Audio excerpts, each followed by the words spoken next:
A new cooling system for a device on the space station, first results from the first spacecraft to touch the sun, and preparing Orion for some critical testing.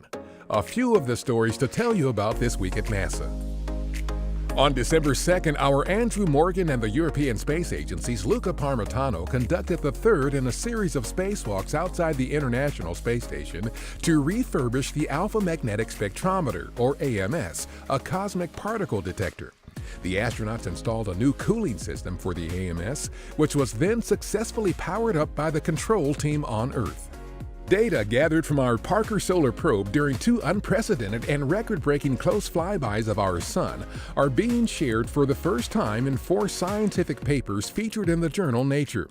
The spacecraft's super close proximity to the Sun, some 15 million miles away at the time, helped reveal new insights into processes that affect the solar wind, the dust located extremely close to the Sun's corona, and the acceleration events of solar energetic particles, which are so small they are undetectable from our vantage point nearly 93 million miles from the Sun.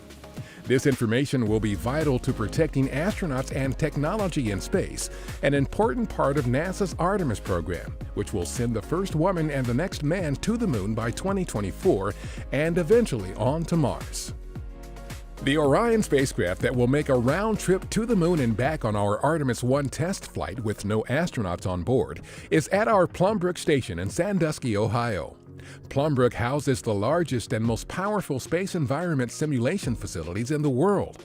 Orion will undergo a 4-month test campaign while there to subject the spacecraft to the vacuum, extreme temperatures, and electromagnetic environment it will experience during Artemis 1. During a December 3rd agency-wide town hall at our headquarters in Washington, D.C., Administrator Jim Bridenstine introduced the agency's new Associate Administrator for Human Exploration and Operations, Douglas Lavero.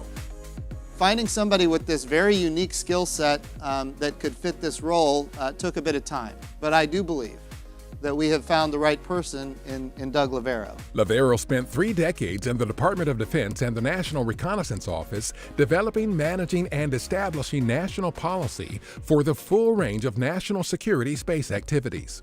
Most recently, from 2013 to 2017, he served as the Deputy Assistant Secretary of Defense for Space Policy. My job is to support the people who work for me, to go ahead and make sure they have the tools they need, whether it's turning a bolt or creating a contract or whatever the tool it is. And my job as the leader is to support them in that. 1-0.